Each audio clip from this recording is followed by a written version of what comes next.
Star Network is here. Hold no punches! I'm real revolutionary right now. Support this man, Black Media. He makes sure that our stories are told. Thank you for being the voice of Black America, Roland. Stay black. I love y'all. All momentum we have now, we have to keep this going. The video looks phenomenal. See, there's a difference between Black Star Network and Black-owned media and something like CNN. You can't be Black-owned media and be scared. It's time to be smart. Bring your eyeballs home. You dig?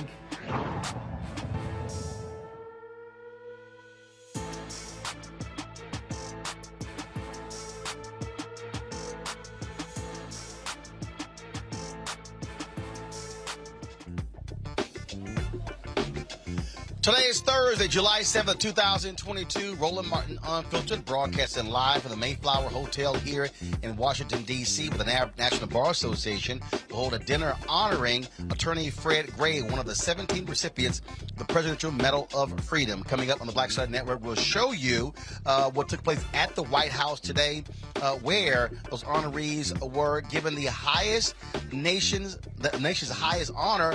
But Denzel Washington, one of the honorees, was not there. We'll tell you why. Also, Brittney Griner has pleaded guilty in a Russian courtroom. She said it was not her intent to bring drugs into Russia. We'll explain to you what that means with legal expert Candace Kelly. Also on today's show, protests continue in Akron after a black man was shot at 90 times by police, 60 of those shots hitting him and killing him. Also on today's show, we'll also tell you what happened with Derek Chauvin, how he's going to spend more time in prison for the death of George Floyd. It is time to bring the funk. I'm Roland Martin Unfiltered on the Black Star Network. Let's go. He's got it. Whatever the miss, he's on it. Whatever it is, he's got the scoop, the fact, the find. And when it breaks, he's right on time and it's rolling. Best believe he's knowing. Putting it down from sports to news to politics. With entertainment just for kicks, he's rolling. It's on go, y'all. It's Roland Martin, yeah. Rolling with Roland now. He's funk, he's fresh, he's real, the best, you know he's Roland Martin now.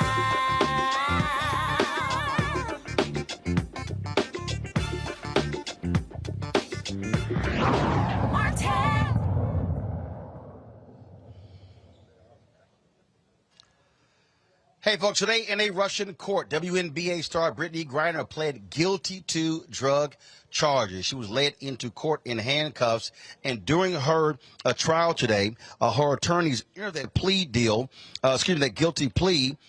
She made it clear that she did not intend to bring drugs into the country. She told the judge she wanted to take responsibility for her actions. Afterwards, her attorney spoke to the media. And did Brittney say what made her take this decision today? Do you have any explanation for why she decided? She's a responsible person, and she admitted that it was hers, but she said that it was unintentionally brought to Russia because she was in a hurry as she was packing, and it was just by accident it ended up in her luggage.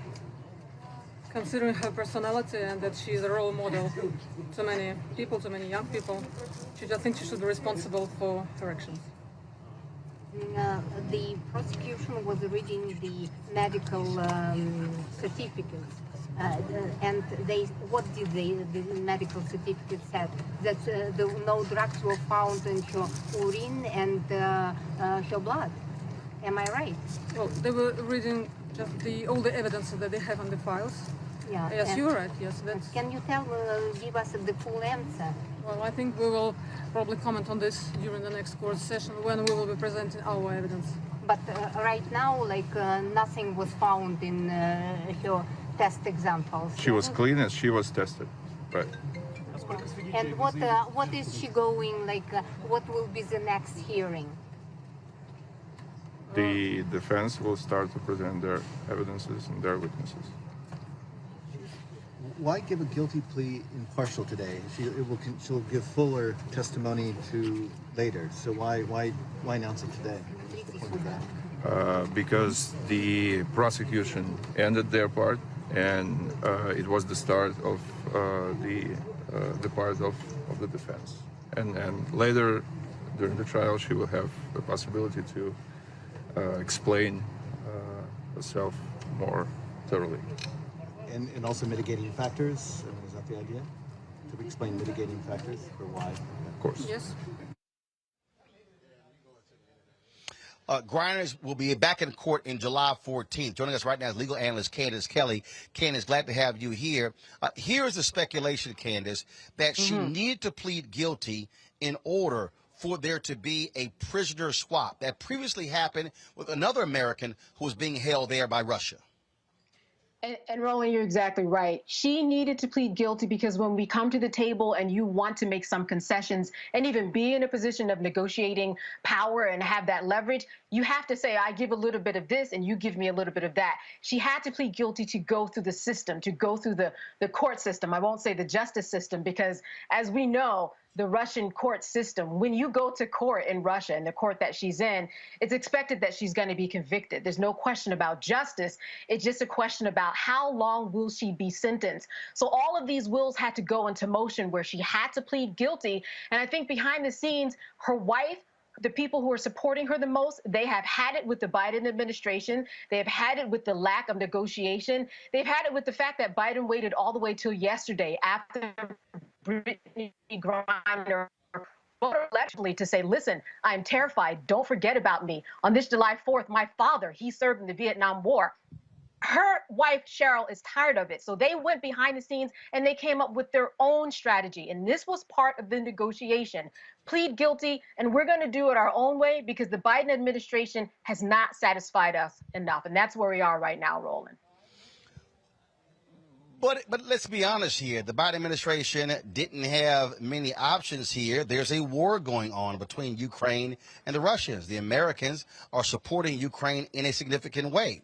This also is a huge political tool for Vladimir Putin to hold against the United States. So really, what options did the American government actually have?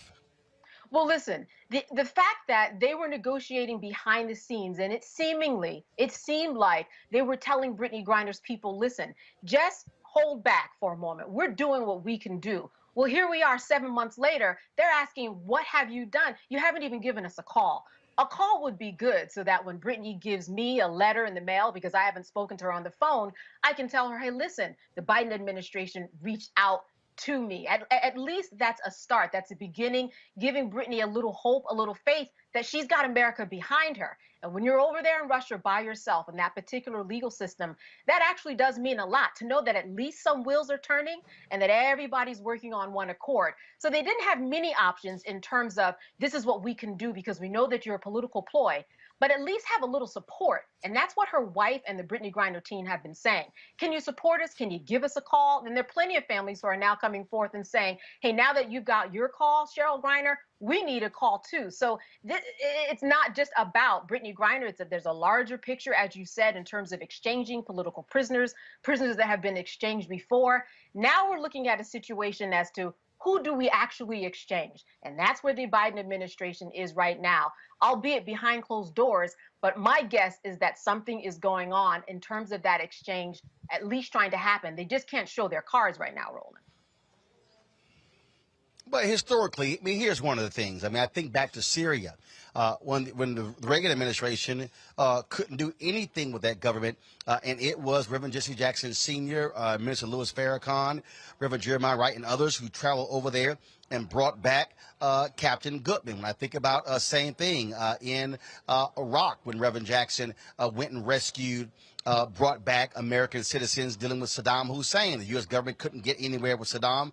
Reverend Jackson was able to do so, and of course, with the encouragement of Muhammad Ali. When I think about soldiers, I think it was in Yugoslavia, if I'm correct, where Reverend Jackson brought them back. And so this is one of those things where, again, a figure like Reverend Jackson was where we needed someone like that.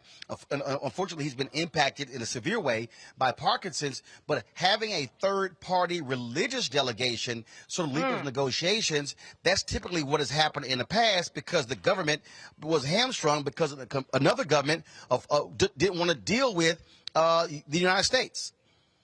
And Roland, where are they? Where are those people who are coming to the forefront to say yay or nay that we support, and this is what we need to do? Well, unfortunately,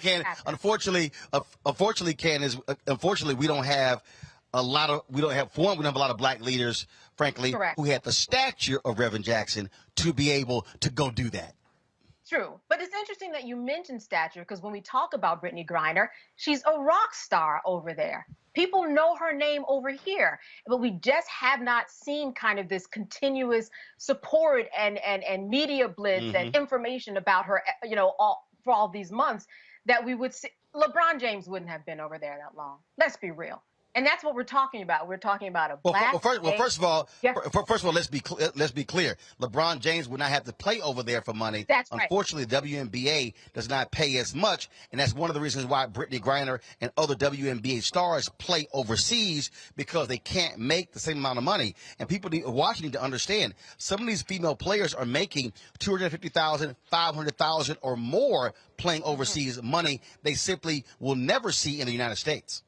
Right. And it brings up a lot of questions about equity, and not only the equity in terms of payment, but now that she's in this country where she was forced to play because she could get more money, how are they treating black gay women over there? Roland, how are they treating black gay women over here? We know that in Russia, they do not accept gays on a whole. By and large, they want them exiled. You can't even have propaganda kind of be pandered, as they say, to young people because they think it might corrupt and you can get criminally in charge. So you've got all of these factors going on, and in the middle of this, she's this political pawn somehow when she was carrying hashish, which has nothing to do with politics.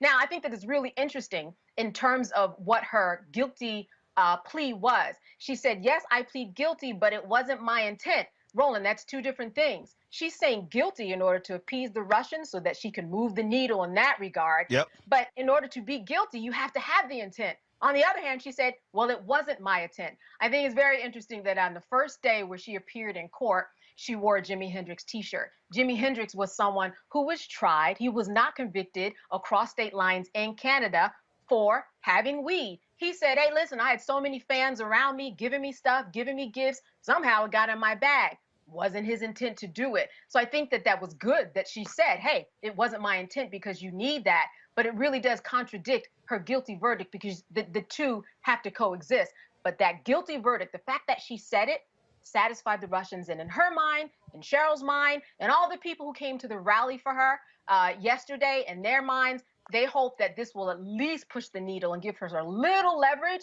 to kind of move this forward. At this point, they've said, hey, listen, we're looking to detain you for about 6 more months. One, that's because of the legal system. They don't have day-by-day, back-to-back court systems. This is not tried in front of a jury. This is tried in front of one judge. They meet once a week. 2.5-hour drive for her. Her 6'8" self in very small, confined conditions has to go back and forth. And when she gets there, they're not going to be any Perry Mason moments. The judge just reads information into a file. So that's why we're not talking about justice here. We really are just talking about what's the conviction. And she's hoping that what she's doing, what her wife's doing, what everybody's doing can kind of beat that conviction and get her over here before it even gets to that stage.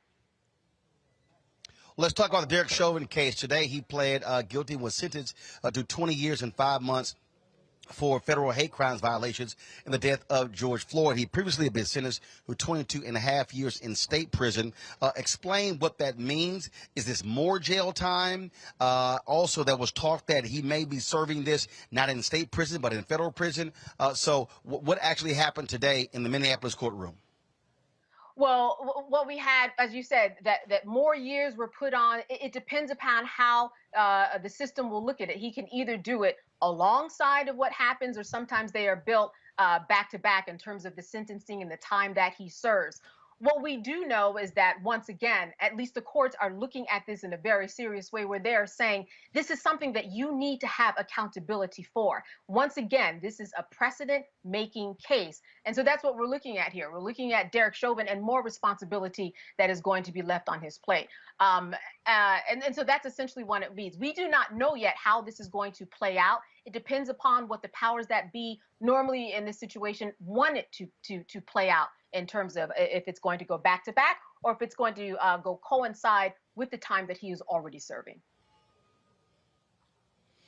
Now, he did have to admit a number of different things, and this is what the Washington Post wrote. For the first time, the former officer admitted that he kept his knees on Floyd's neck and body, even as he heard the man saying he couldn't breathe and ultimately became unresponsive. He acknowledged he heard bystanders urging him to check Floyd's pulse, but did nothing and blocked others from rendering medical aid. Chauvin also said that he, quote, knew what he was doing was wrong. Now, that was when he pled guilty in December. He did not offer any sort of apology today. So that is also significant, because the family, they wanted him to admit what he did was wrong. Right. This is someone who we didn't hear take the stands. Unlike other cases where we hear, the McMichaels take the stands and talk about what they did or did not do. He completely circumvented that whole thing. We didn't hear his voice. So as you said, to hear his voice, if anything, it was to satisfy the families. How satisfactory must that have been for the families to know that this man knew what he was doing in the moment, that he was wrong? You were right. This is significant, and it really is a very strange and interesting precedent, because we don't hear this from police officers. We don't hear this guilt. And this is another way for America to once again face what's going on with the police system and the accountability that they have. We thought about it, we wrote about it, we talked about it, Roland, but to hear him say it takes it to a totally different level, that this man knew while he had his knees on that neck for over 9 minutes, what he was doing is wrong. And for some people who have, families who are in this situation, that's more than they want to hear. Forget the money. They want to hear that this man knew what he was doing, accountability, and this was the most accountability that we have had from him over these years. And again, as part of the deal, federal prosecutors allowed for the citizens to be concurrent, which means that he likely is going to be transferred to a federal prison. Remember, this is one of the things that the Ahmaud Arbery family did not want to happen in the case of the white supremacists who killed Ahmaud Arbery. They wanted them to serve their time in state prison, believing that is far more rigorous and, frankly, nastier or meaner than federal prison. And indeed it is. The state prison is nastier, it's meaner. You have people who he's going to be alongside if he does go into a state prison, who know and have faced people like him outside, and they are going to get revenge. That's just what happens. They are waiting for him. His people know it, he knows it, and he doesn't want that. Federal prison, it's a little bit nicer in terms of kind of the rewards that you get for good behavior. It's a better situated system in terms of how it looks, how it feels, sleeping, eating. All of that is a slightly higher level than a state prison. So that would be certainly another victory for the families, that he's not going to live his sentence inside something that might be, a lighter sentence in terms of a federal prison that is going to go hard in a state prison. So certainly they're hoping for that. A lot of us are hoping for that, because that certainly is what he deserves. All right, Candace Kelly, we certainly appreciate it. Thanks a lot. All right. Good to see you, Roland. Likewise. Folks, going to a break. We come back. My panel will break down these two stories. Plus, we'll talk about today's Presidential Medal of Freedom ceremony at the White House. 17 of great Americans were honored by President Joe Biden. We'll show you what took place and hear from folks after the ceremony, including 2 of the medal recipients. You're watching Roland Martin Unfiltered right here on the Black Star Network. Back in a moment.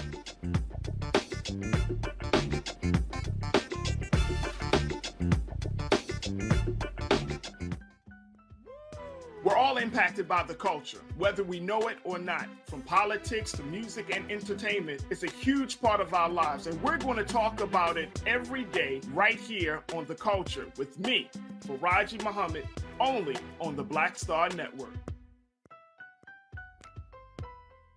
Hi, I'm Dr. Jackie Hood Martin, and I have a question for you. Ever feel as if your life is teetering and the weight and pressure of the world is consistently on your shoulders? Well, let me tell you, living a balanced life isn't easy. Join me each Tuesday on Black Star Network for A Balanced Life with Dr. Jackie.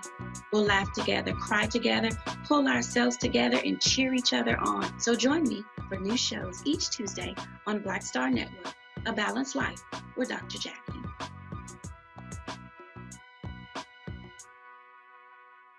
Hey, I'm Amber Stevens-West. Yo, what up, y'all? This is Jay Ellis, and you're watching Roland Martin Unfiltered.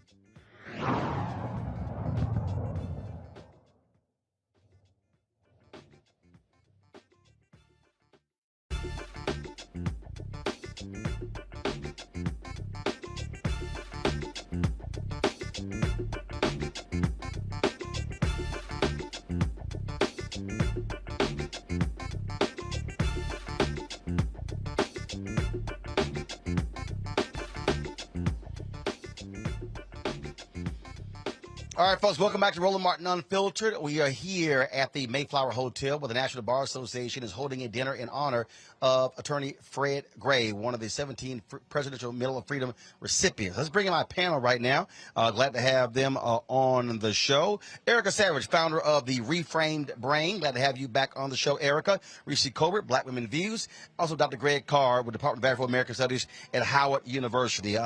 Reese, I want to start with you. There's a lot of attention, a lot of focus on Brittney Griner. WNBA players and others were saying the nation needs to pay more attention to this case, and now we're seeing some movement happen here.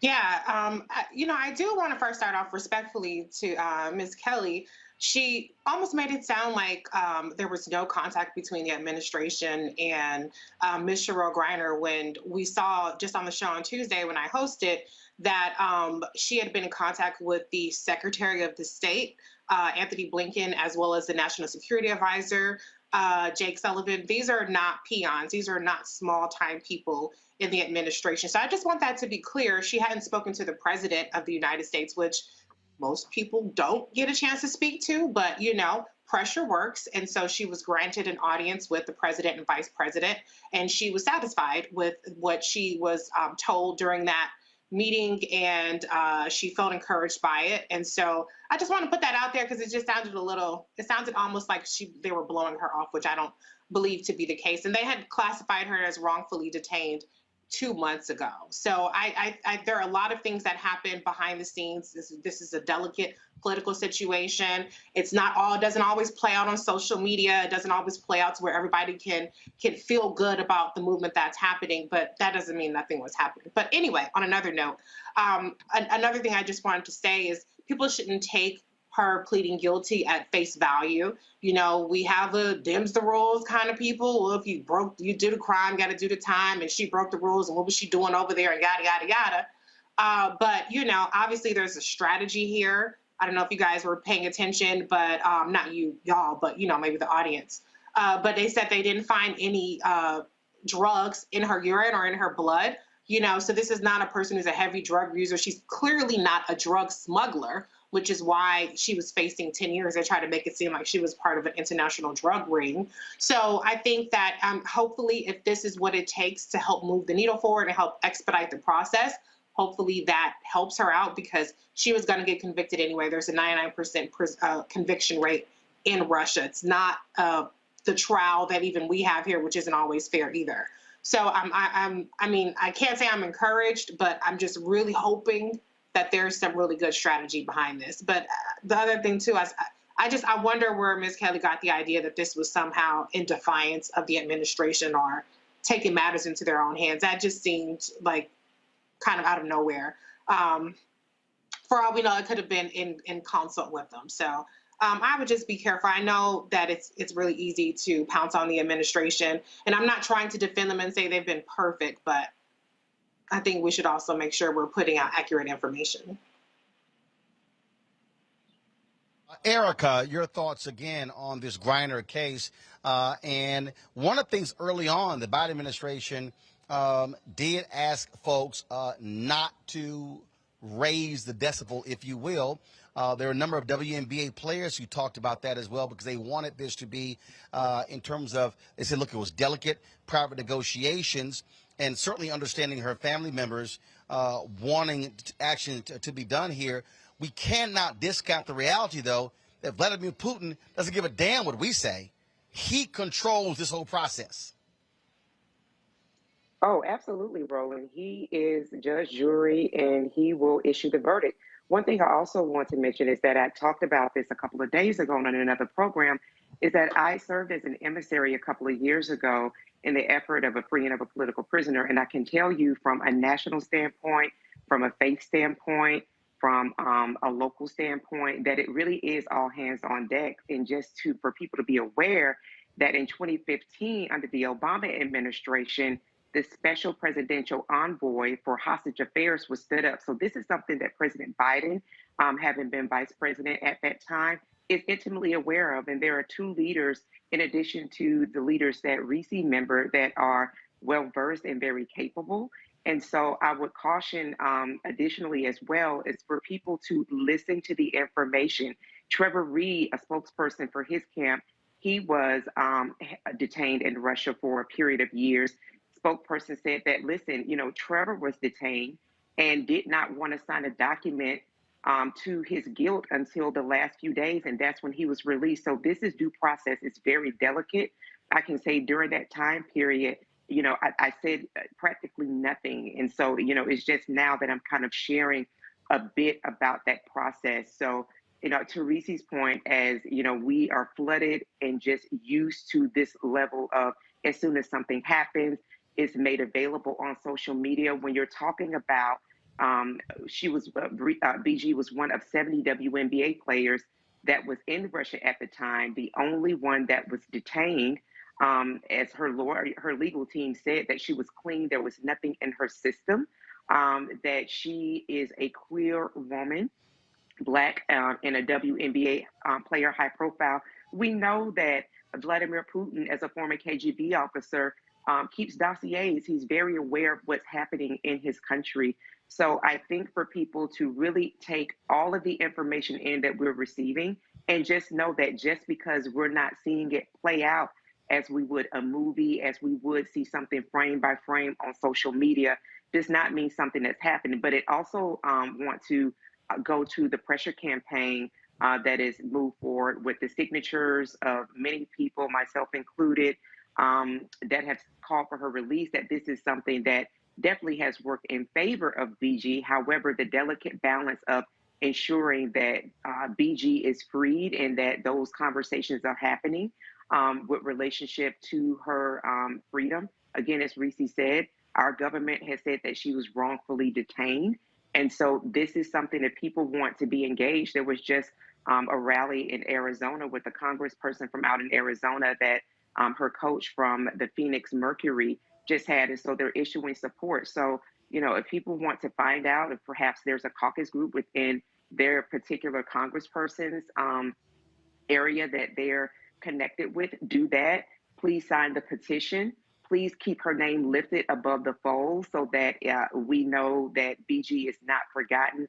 But be aware that just because we don't see it does not mean that things are not in fact happening, because they are. And look, Greg, I mean, you have the folks who are saying that, well, if this was Stephen Curry, if this was LeBron James, this would not be happening. But you also can't overlook the reality in terms of the pay inequities and the differences in these different sports. An NBA player doesn't have to go overseas. It's the players who don't make the cut in the NBA who play overseas. The fact of the matter is that women's sports, especially basketball in this country, simply is not even close to the NBA. The NBA is almost a $10 to $12 billion a year entity. The WNBA teams lose money. Those are facts. That's why female professional players have to go overseas to get paid well. And that's why she was in Russia. That's true, Roland. And I'm old enough to remember the American Basketball League. Look it up. That's why David Stern and the people in the NBA started the WNBA to put the ABL out of business, which was projected to be a owner and player profit sharing proposition. Go look it up. But at any rate, the point is this. If it was Stephen Curry or LeBron James, not only would they be in jail, they would be in jail with even more press. The sexism would come in the amount of coverage, I think. Let's be very clear. Brittney Griner, BG, would be in the United States if it were in the interest of the Russian government. Let's just zoom out and look for a minute. Most of the countries in the world have not picked a side between Russia and the Ukraine. They've remained non-committal. India, which is the world's largest democracy, has blocked every, or at least abstained in every UN resolution condemning Russia. The United States and Europe don't have the muscle to move the world. India, Brazil, Mexico, South Africa, well, most of the African countries, the Caribbean, Latin America, they're staying out of it. They're trying to see what are their economic and strategic interests. Now, you know, there was a pushback on one of the islands in the Black Sea. The Ukrainians look like they might regain control. That would open up the grain again. Because remember, the Ukraine is a breadbasket in many ways of Central Europe, and it affects Africa. These countries are looking at their interests. And I'm glad you mentioned Robert Goodman and Minister Farrakhan, of course, Jesse Jackson, our brother Jeremiah Wright. Saddam Hussein was trying to embarrass the United States. Understand how geopolitics works. See, this is why we have to, particularly as Black people, stop looking at these things as domestic issues. That's soap opera stuff. I couldn't agree more, Erica, when you start talking about this.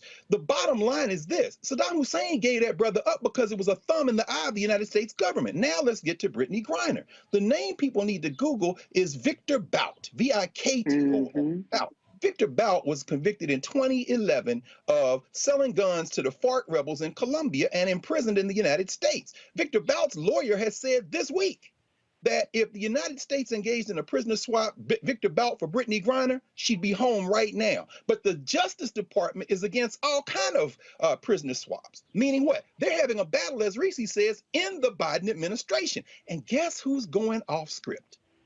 All them Black people, all those people in the WNBA, all the people for social justice, the LGBTQ community who are saying, free Brittney Griner, free Brittney Griner. Biden like, hey, everybody calm down. Because behind the scenes, it's not yet in Russia's interest to let her go. They're getting publicity. Hell, if LeBron James was locked up, they'd be getting more publicity. But the bottom line is nobody's coming home until these countries work out how they can make a deal that's in the best interest of the Russians.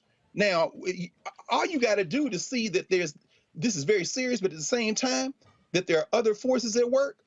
Look at Alexander Boykoff. Look at her lawyer. He come in there in a Hawaiian shirt, dude. No, I don't want nobody today. As everybody said, she's going to be convicted, and this is about the prisoner swap. Pay careful attention to the prisoner swap. Again, yeah, look up Victor Bout, and that might make it a little clearer. Yeah. Indeed. All right, folks, going to a break. We come back. We're going to talk Presidential Medal of Freedom. The ceremony took place today at the White House, honoring 17 amazing Americans. We'll show you what took place, as well as cover some other news. This is Roland Martin Unfiltered, broadcasting live from the Mayflower Hotel here, the nation's capital, Washington, D.C., where in less than an hour, the National Bar Association will hold a dinner in honor of one of those recipients, civil rights attorney Fred Gray, 91 years old. Right here. We'll be carrying it live right here on the Black Star Network. Don't forget to, folks, support us in what we do. Download the Black Star Network app, all platforms, Apple phone, Android phone, Apple TV, Android TV, Amazon Fire TV, Roku, Xbox, Samsung TV. Plus, support us in our efforts. Of course, folks, our goal is real simple, to get 20,000 of our fans to contribute on average $50 a year. That comes out to $4.19 a month, 13 cents a day. I told y'all what happened. Of course, the accident that we had, our Sprinter was totaled. And of course, it was only insured up to $125,000. And so we've got more than likely have to pay additional $75,000. The second one, we're working on it right now. Hopefully we'll get it in September. And so you can support us, check our money orders, P.O. Box 57196, Washington, D.C. 20037-0196. The Cash App is $RM Unfiltered. PayPal is R Martin Unfiltered. Venmo is RM Unfiltered. Zelle is Roland at RolandSMartin.com. Roland at RolandMartinUnfiltered.com. We'll be right back. I'm Deborah Owens, America's Wealth Coach. And on the next Get Wealthy, what do the ultra wealthy know that most of us don't? Well, the truth is that there is financial exclusion. And unfortunately, far too many Black folks haven't had access to this knowledge And that's exactly what we're going to talk about on our next Get Wealthy with Melinda Hightower, a banker who's doing something to share exactly what you need to do to make it into the high net worth status. They weren't just saving just to save, they were saving for a purpose. That's right here on Get Wealthy with me, America's Wealth Coach, only on Black Star Network. Pull up a chair, take your seat. The Black Tape with me, Dr. Greg Carr, here on the Black Star Network. Every week, we'll take a deeper dive into the world we're living in. Join the conversation only on the Black Star Network. Hi, everybody. This is Jonathan Nelson. Hi, this is Cheryl Lee Ralph, and you are watching Roland Martin, Unfiltered. I mean, could it be any other way? Really? It's Roland Martin.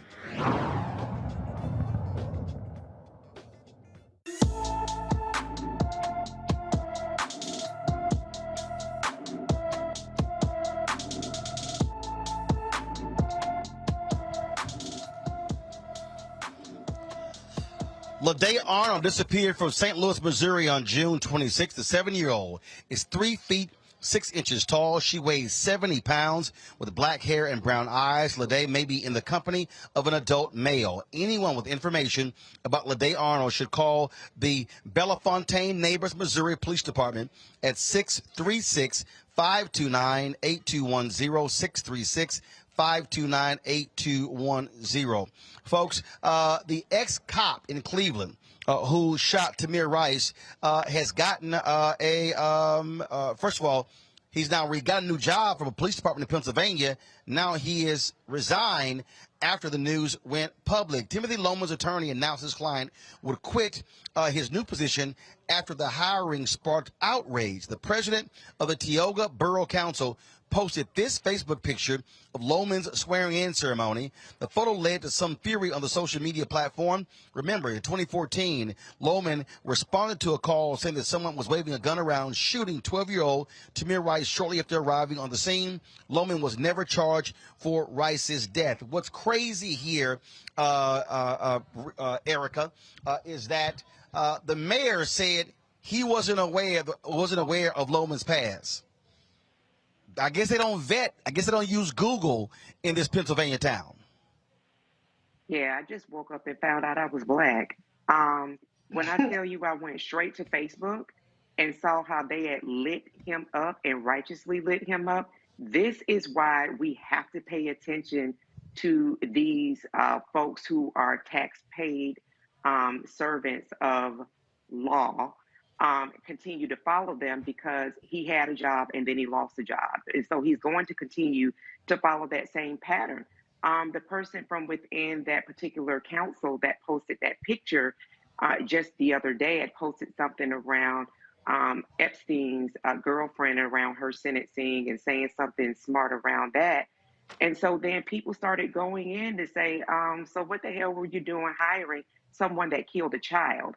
And so here we are again with a person who is swearing to uphold some kind of law that allows Black children, Black bodies, grandparents, mothers, daughters, and the rest to be treated without incident. We're seeing how our late brother Jayland Walker had 90 rounds fired upon him, 60 that landed, and that he was brought to the medical examiner's office as though a bounty. And so it is incumbent upon all of us as a community to make sure that this pressure campaign continues to come. He should never have a job. He should always have to suffer to eat, to provide for himself, to hopefully use a washcloth and wash his nasty behind. He should always have to pay for that, for taking someone's child out of this world in 2014 and 2012, excuse me. Can't recall what year it was, but very glad that the pressure campaign It took place in 2014. 2014. And so glad that the pressure campaign, that people are staying woke and paying attention, and that we have to continue to follow this type of leadership that we continue to see. Just keep his name at the top of the fold, Timothy Lil Name. Greg, this is why, look, I and others believe there should be a national database. Cops involved in these type of shootings, names should be there because, frankly, they should never, ever have a badge or a gun. Absolutely. And Reese, I think about you, since you probably say something about this. All that legislation that was stalled in the United States Senate after it passed the House, that was trying to get to the President of the United States desk, this is one of those things.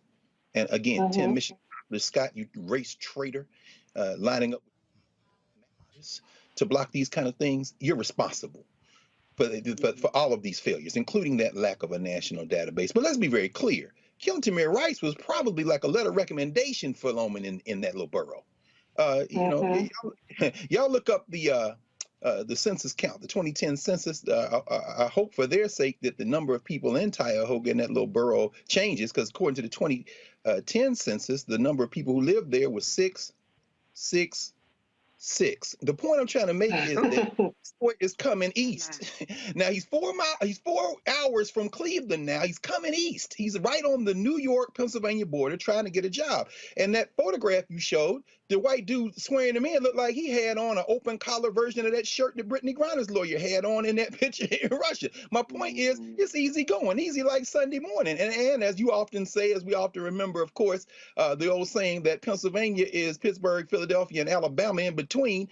He's welcome in those boroughs. And the only thing that's going to stop that, to exactly what you just said, Erica, is we got to keep the heat on. Just like BG's people and all of us who support her banged on the government, even though the government is involved in a geopolitical game, we got to bang on people like this. You should not know a minute's rest for the rest of your natural life. And then when you die, then the problem starts, because then you're going to take it up with Tamir.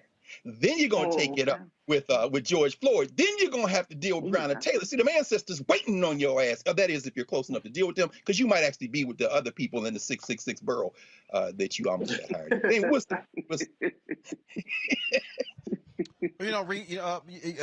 Reese, when you think about this case, the fact that there's so many officers, they get hired by the neighboring city, the neighboring county, and this happens over and over and over again. Not just in this case, but cases all around the country where these cops keep finding law enforcement jobs, keep having badges and guns. Yeah, because as Dr. Carr said, it's a feature, not a bug, that they have these records. I mean, I think it's important to have the national database, which is what the George Floyd Justice and Policing Act will be. But the thing that's going to be the most powerful, which is the most unfortunate part about it, is public shaming and heat as pressure and putting pressure, as Erica said and as Dr. Carr said. It's unfortunate, though, the same way it is when you have cops who kill people every day, the same way you have people who are killed but not in mass shootings every day. It's almost like it's only certain cases that get the attention, and then we keep our focus on those, rightfully so. But you have to wonder about all the people that don't make the headlines, all of the cops that, like you said, jump from town to town with no repercussions. That's what's really scary, because we know a name, but we don't know all the names of the cops that are doing the kinds of things that this officer did to Tamir Rice. Folks, the protests continue in Akron, Ohio, in this just shocking and sickening case. Black man, 90 shots fired. 90 shots fired, 60 of them hitting him. Jayland Walker, the protests have been going on in Akron, Ohio, since it took place. Those arrested recently were Breonna Taylor's aunt and Jacob Blake Jr.'s father. Akron police say protests were peaceful until 8:30 last night, when around 50 protesters began to block and disrupt traffic near the Akron police station. Officers deployed tear gas to disperse the crowd after warning protesters. White and Blake joined more than 40 protesters who have been arrested since this weekend. Again, Jayland was shot more than 90 times by 8 officers, hit by more than 60 bullets on June 27th. What should have been a routine traffic stop. President Joe Biden says the Department of Justice, they are monitoring this case. Make one serious comment about the shooting and the death of Jayland Walker. The Justice Department and Civil Rights Division of the FBI field office in Akron, Ohio, and the local U.S. Attorney's Office are closely monitoring and reviewing what happened. The FBI continues to coordinate with state and local partners to provide resources and specialized skill. If the evidence reveals potential violations of federal criminal statutes, the Justice Department will take the appropriate action. And I just want you to know what's going to happen. The 8 officers involved are on paid administrative leave. Greg, I will start with you. Again, another example, traffic stop leads to death. Yes, sir. I mean, we've seen this too much. The President of the United States' hands are tied, but some of that rope is rope he spun himself. The front page of the New York Times today has an article about how people want somebody to punch somebody in the face. I understand the President of the United States. I mean, this is a country he was born and raised in. He believes in it. He believes in its systems of government. And just like his Justice Department is very likely standing in the way of a prisoner swap, and maybe with legitimate concerns, he's saying, sitting there, you know, if this, if that. These 4 white boys got a damn paid vacation. You kill a black person in the United States, you get a paid vacation. Then you get clear. I mean, if something happens and maybe you get convicted or something, they ding you up. And that damn white national Supreme Court is chipping away at the possibility of you being dragged into civil court. Oh, don't worry. They're going after these settlements that are being settled. They come from our tax dollars. So I kind of feel for the President of the United States. At the same time, I was shaking my head because I'm saying when you kill a black woman or a black man, a black boy or a black girl in this country, you get a paid damn vacation. Yeah. This is what we're on the verge of now. We're on the verge of black people saying, don't take them to court. Let them go back to work. ... Because as these militias ramp up and arm up, as they get ready to try to steal the 2024 election and they all get guns, you know, more and more people are saying, you know, if we're going to get slaughtered, if we must die, then we're going to test the damn Second Amendment. Say I can get a gun? Okay, I'm going to get the strap. License and boom! I'm not wishing it on you. I'm saying you are daring people. Because if you're just going to get killed anyway, why in the hell would I get shot in the back? Hell, if I'm going to take 2 in the chest, I might as well, yeah, what did Jay-Z said? He threw 2 at me, I threw 4 back. Please understand, putting these white boys on damn paid vacation for murder is an incentive to get more of them to do the damn same. You know, and that's the thing, you know, that drives me crazy, Reese. 8 cops. When I was in Louisiana for Essence Fest, I was talking with one of the New Orleans Police Department officers, an African American, and he said, I don't give a damn what those cops say. There is no justification for 8 cops firing 90 shots at one person. Period. And to further add injury on top of injury, they handcuffed a body that had been obliterated, shot from ankles to his cheeks with 60 gunshot wounds, and they handcuffed him. Even after he was dead, handcuffed him when they brought him in for an autopsy. That's no different than pissing on his body, spitting on him. That's how much they wanted to degrade him. That's how much vitriol and demonic energy they had towards a person that was just on the traffic, just driving, you know, just driving. So this is a soulless demonic force that has the word police written on it. And I don't know how much we can do to solve that. I'm not for all of us picking up arms because I don't think black people have the best aim. Not as good as white folks do all the time. So I would like a peaceful solution, but, and I'm not trying to stereotype, somebody's gonna be like, I'm a marksman. Okay, you are a marksman. But we are hitting a point where it's going to bubble over because 60 shots, 7 people dead, and 1 person out of those 2 situations walks away. And it's not the person who was on a traffic stop. It's the person who killed 7 people and walked away. Something has got to give, and I don't know what it's going to take for people to say, we got to figure some shit out because what we got going on right now ain't working. Yep. But this right here, Erica, is why I said on the anniversary of the George Floyd death, the 2nd anniversary, I really hope the families, I really do hope they come together and issue a national statement calling on President Joe Biden to bring them, to bring law enforcement, to bring Senator Tim Scott, Lindsey Graham, Republicans, to the White House to say, get the George Floyd Justice Act bill back on track. I said, and I told Attorney Ben Crump, I'm going to see him tonight at this dinner. I'm going to say it again. In fact, I'm probably going to say it because I'm emceeing. I'm going to say it from the podium because there needs to be another attempt at it. Look, they can't say we don't have enough time to get it done. And what that will do is it will force Scott and Graham to look these black families in the eye and say why we have failed or we can't get it done. So the pressure must continue because this kind of crap has to stop. Oh, absolutely, Roland. And I'm so glad that you use your bully pulpit appropriately to do that. If we could just have more people that would exercise that same level of care. I will say with regard to Tim Scott, that's what I'll call him, Tim Scott, that, you know, for him to be reminded of who he is.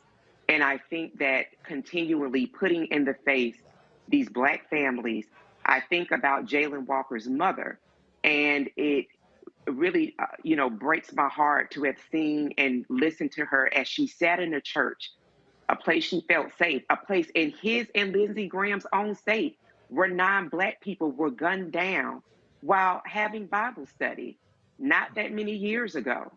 That's where she was rocking back and forth, crying, giving an interview, number one, grieving the death of her son, but the way in which her son was executed and executed on body cam for the world to see, and executed in a way by these slave patrol agents where they were reloading magazines as though they were as if they were hunting an animal. When I look at that crowd, the footage that you showed just a moment ago, I'm looking at the restlessness of a crowd.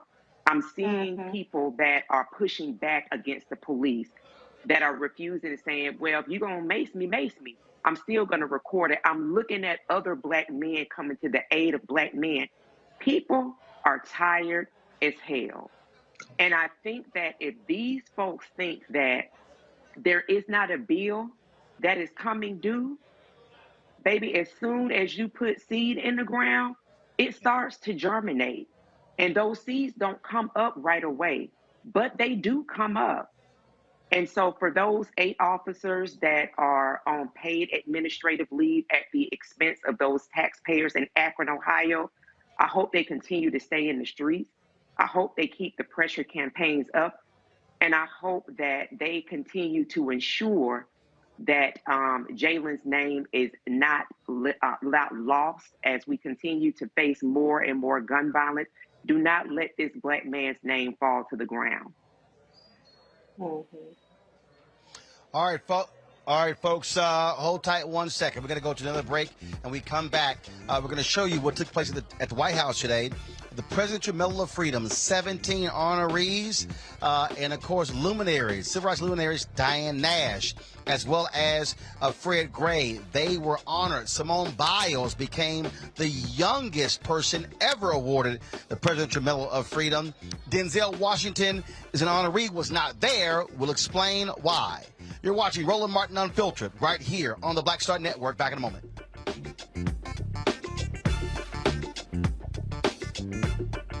Of course, I looked up to Spike Lee.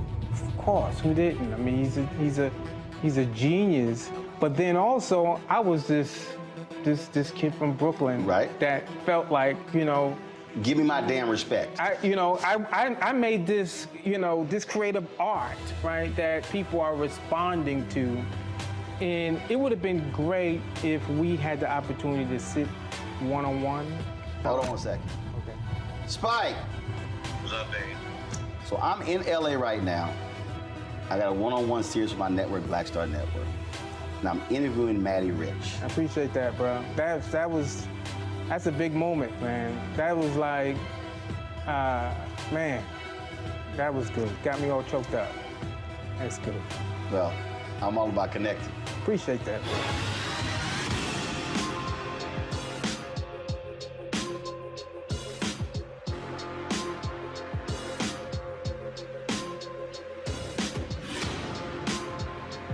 I'm Dr. Jackie Hood Martin, and I have a question for you. Ever feel as if your life is teetering and the weight and pressure of the world is consistently on your shoulders? Well, let me tell you, living a balanced life isn't easy. Join me each Tuesday on Black Star Network for A Balanced Life with Dr. Jackie.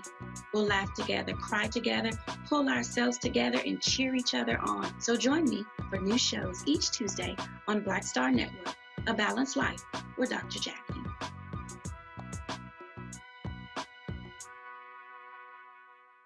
Hey, what's up, everybody? It's Godfrey, the funniest dude on the planet. And you're watching Roland Martin Unfiltered. Ow.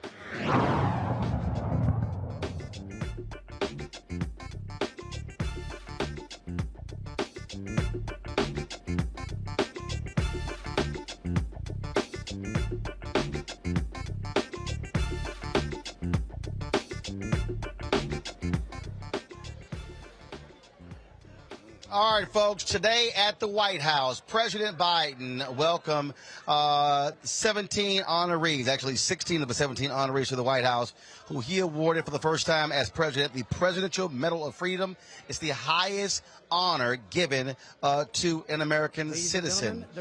They hail from all walks of life, politics, civil rights, law, sports, you name it. They were all there. We live streamed it on the Black Star Network. And again, so this is the video of them all walking into the room. And so the president, he introduced each one of the honorees. This is what he first had to say about Simone Biles, the greatest gymnast ever in American history. Congresswoman Gabby Gifford. Simone Biles, the most decorated American gymnast in history, who everyone stops everything every time she was on camera. Just to watch, just to see her. When we see her compete, we see unmatched power and determination, grace and daring. A trailblazer and a role model. When she stands on the podium, we see what she is. Absolute courage to turn personal pain into greater purpose, to stand up and speak for those who cannot speak for themselves. Today, she adds to her medal count of 32. I know you're going to find room. 32 Olympic and World Championship medals. At age 25, the youngest person ever to receive the Medal of Freedom. The youngest ever.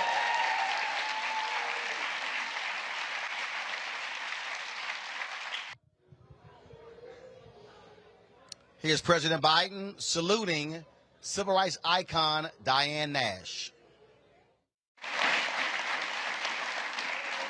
As a 23-year-old student at Fisk University, Diane Nash received a phone call from Attorney General Robert Kennedy's top deputies, warning her about the violence at the next stop of the Freedom Ride she organized across the South. She replied, and I quote, "We all signed our last will and testaments before they left.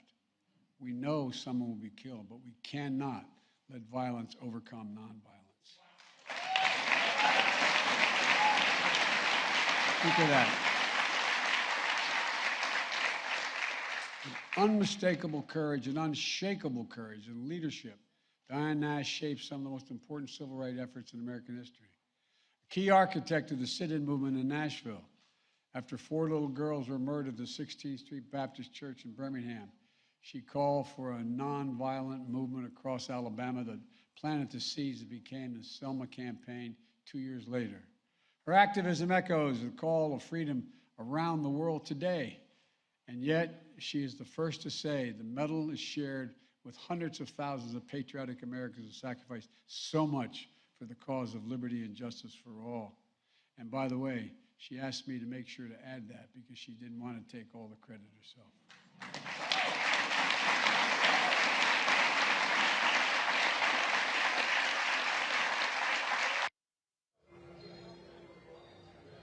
One of the folks she knows very well is a 91-year-old civil rights attorney, Fred Gray, also one of the honorees. When Dr. King, Rosa Parks, and Claudette Colvin, and John Lewis, and other giants of our history needed a lawyer for their fight for freedom, you know who they call? They call a guy named Fred Gray. That's who they call.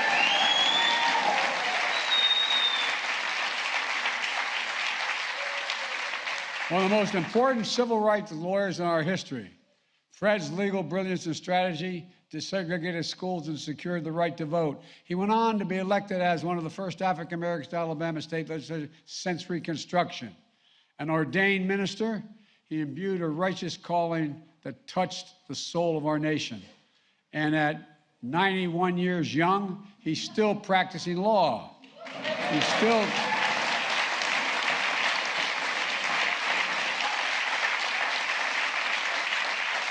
And he's still keeping the faith in the best of America. Folks, Denzel Washington was supposed to be there, but the president had this to say about him not being there.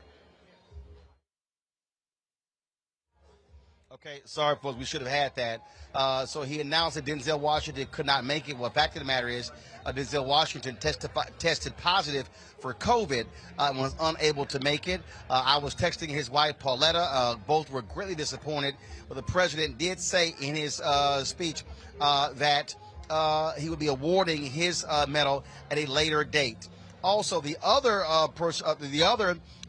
individual who was honored was a nurse out of New York, a Jamaican immigrant who was the first person to actually get the COVID vaccine outside of the clinical trials.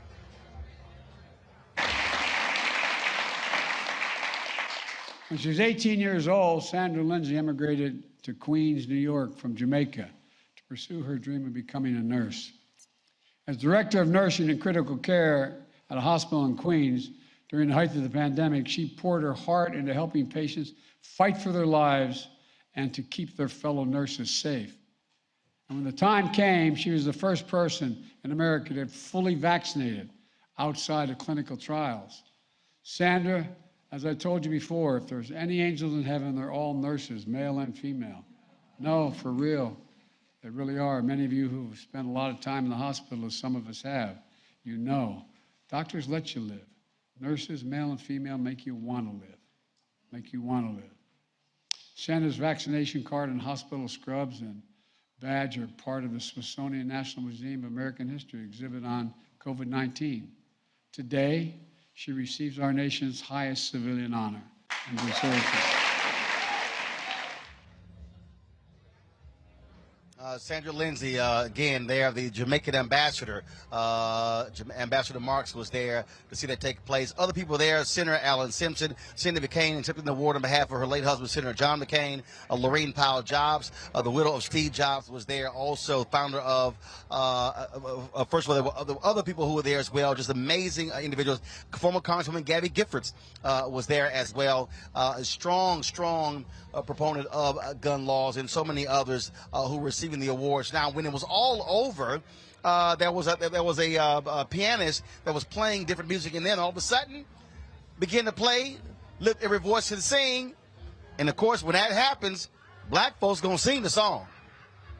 Ring with the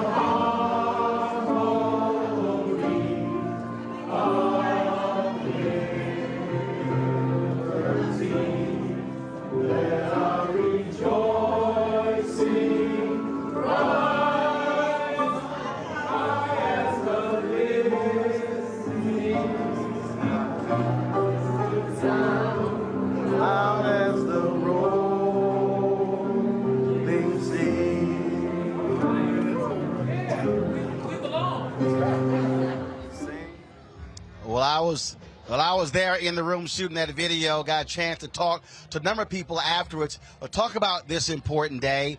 First up is the mayor of Montgomery, Alabama, Stephen Reed. Of course, remember, they took a $25,000 fine from the state of Alabama by taking the name of a street in Montgomery named after a Confederate general and putting up the name of Fred Gray. Here's what he had to say about today's ceremony. All right, Mendes, your thoughts, especially your hometown hero, Fred Gray. You know, it is great for Attorney Gray and his family. We're honored that he calls Montgomery and Tuskegee home. But I think more important than anything, it's great great that his work has been recognized, his dedication, his longevity, all of the things that he wanted to do in terms of striking down segregation, he did, and I'm a beneficiary of that, and so many of us are. So it's great to be in this moment and to witness it firsthand. Got it.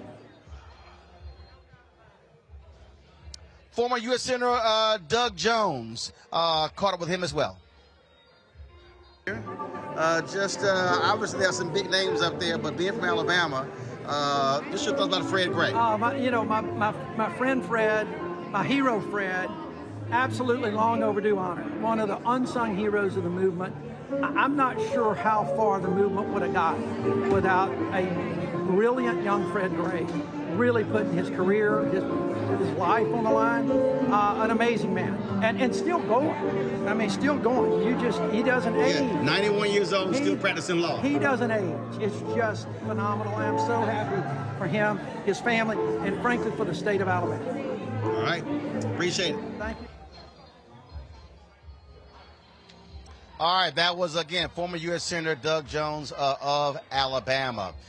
Simone Biles, she actually stopped by the area where all the microphones were set up there, and she talked about what it meant to be the youngest recipient ever, and several other questions that we had a chance to ask her. Here is Simone Biles. Sorry. What's up, H-Town? Simone, how do you feel? Just tell us your feelings about today, special day. Well, hearing that I was the youngest, it was a huge honor. It's kind of scary because it is the best award you could receive for your whole life. So now it's kind of scary, like, oh, what do I do now? But it's a huge honor. I'm excited to be here, especially with my family, my agents, all the other recipients. So it was an exciting morning. What message do you think this honor and receiving its young sons to young women across the country? Yeah, I think it really will teach them you can do anything you put your mind to, and to just speak up, use your platforms, be authentic, be yourself, and stay true to yourself, and just go out there and have fun in whatever your adventure is. There have been folks honored in other sports, basketball and football, for you, but this to be gymnastics, how critical is that? Yeah, I think it's really exciting because it shines a good light on our sport, because our sport is so fun, it's so incredible. We've had kind of a cloud over it the last couple of years, so to put some sunshine feels good. Where does this accomplishment rank among all your other accomplishments? I think it's definitely at the top. For me, obviously, going to the Olympics and winning all of those medals, I put in so many years of hard work and stuff, but to be recognized from the president and everything else is really special. Did the president share any message with you when you were speaking with him today or on stage? Yeah, he just was saying how courageous I was and how we kind of need more young people like that. So it was really exciting to hear that and to know that my hard work is paying off, especially using my platforms, because he said that's why they chose me as well. Any message to a foster child out there? Sorry? Any message to a foster child out there who's watching this? Yes, I support you. I believe in you. Keep up the great work. You can do anything you put your mind to, and we're trying to do as much as we can for the foster community, and I'll continue to do that. Thank you. So, okay, you're so sorry. Dennis Archer, former mayor of Detroit, former president of the National Bar Association, shared his thoughts. What's your thoughts on these honorees? Diane Nash, Fred Gray, some historic figures on that stage. I thought it was just outstanding, and to see all of us here celebrating the recognition of what they contributed and what they meant to all of us. There's so many people I know would love to have been here, and there was a link. I think if you got on it, you could see it even though you're not here. I want you to know that I've been enjoying watching you on television. I appreciate it. I thought your interviews have been outstanding, and they show great respect for your contribution to what you've done and do for all of us. Keep up the good work. I will do. Well, you know, I got to represent Alpha. I appreciate it. Good seeing you. folks. Khizr Khan was one of the 17 honored. I met him a few years ago. He's a big fan of mine, and we had a good conversation outside of the White House about what it meant to be a Presidential Medal of Freedom winner. Here's our conversation. First and foremost, how does it feel to be to get the nation's highest honor? Well, I am humbled. I'm honored. I'm grateful to President Biden, and I'm grateful to his administration for being the champions of diversity, equal dignity, and I accept this on behalf of all immigrants. I am a first-generation immigrant to this country, came empty-handed and received amazing love and support, and have built nothing to something. And then to receive this recognition, it means so very much to me. I feel that that journey is moving forward because there is so much more that still needs to be done to uplift so many Americans that still have not shared American dream. So it's a reminder that that journey continues, and we will continue to speak, we will continue to come together, and together we will defend our foundational values so that the journey could complete. Without effort, without a struggle, our civil rights would have not been possible. It was the valerious action and struggle that we have civil rights now. But still, more needs to be done, more shall be done. So it is in that struggle, in that effort, that I accept this award. You were quite emotional a few times up there. Yes, it's a realization of how far I have come, because I'm a testament to not having anything to having so much. And sometime as a human being, it could be overwhelming. To come to full realization is standing next to the President of the United States and realizing that in the authoritarian dictatorships, I did not matter, I was no one. Here I am receiving this nation's highest recognition. So for that reason, and it reminded me of my son as well, that he would have been so proud today. All right, well, we certainly appreciate it. Congratulations. Thank you. Always good seeing you. God bless you. Thank you. Thank you. The Secretary of Health and Human Services, Xavier Becerra, we caught up with him afterwards as well. We were talking to him about the positive COVID designation of Denzel Washington, and he said, we got to stay vigilant. It's still real. In Connecticut, where we really had a great time with the family that had just vaccinated their 6-month-old daughter. And that's what we want people to know is today we've got a way to stay alive, stay safe, and stay healthy. It's the vaccine. 6 months and above, you can get vaccinated. So go get vaccinated. And do we need to wear masks on the outside, especially as this is so contagious? Because before the thought was we don't need to wear masks on the outside. If you are in an area where there is high level of contagion, if you are in an area where there's high level of contagion, it makes sense to wear a mask. You don't need to wear a mask everywhere. If you're outdoors, it's a lot easier to go without it. But if you're outdoors in a space where there's a large congregation of people, be smart, be safe, do what you think is going to work best. If you don't get into any kind of vehicle without buckling up. You should not do anything about dealing with COVID without using all the safety precautions you can. Thank you, sir.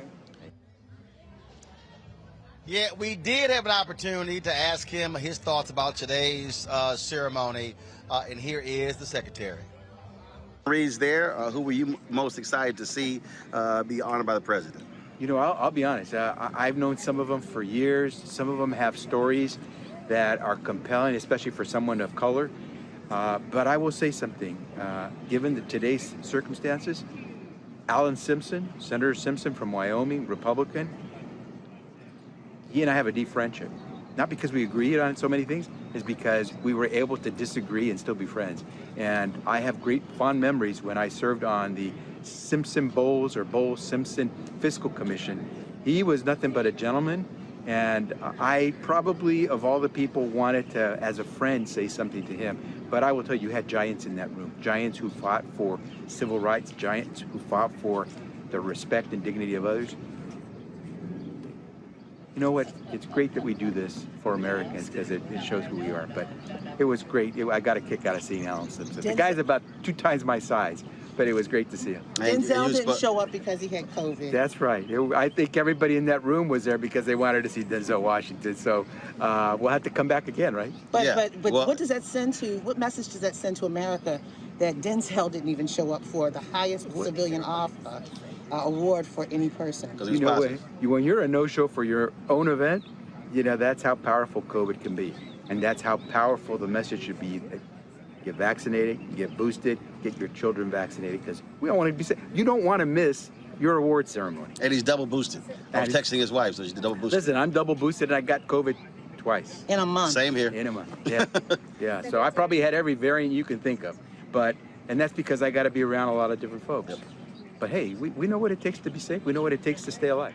Let's do it. Appreciate it. Thanks a lot. All right, now let's go to our panel. Let's see here. Greg, I'm going to start with you. Obviously, a number of people deserving of these honors. But I can tell you right now, the loudest applause, Attorney Fred Gray had his whole section over there. Every living president of the National Bar Association was there. A number of folks there to cheer him on. And, of course, civil rights stalwart Diane Nash. Absolutely. I'd like to correct the secretary. It doesn't show who we are. There is no work. There is no we. It shows who the people who live here are. It's a minor thing, but actually it's very major.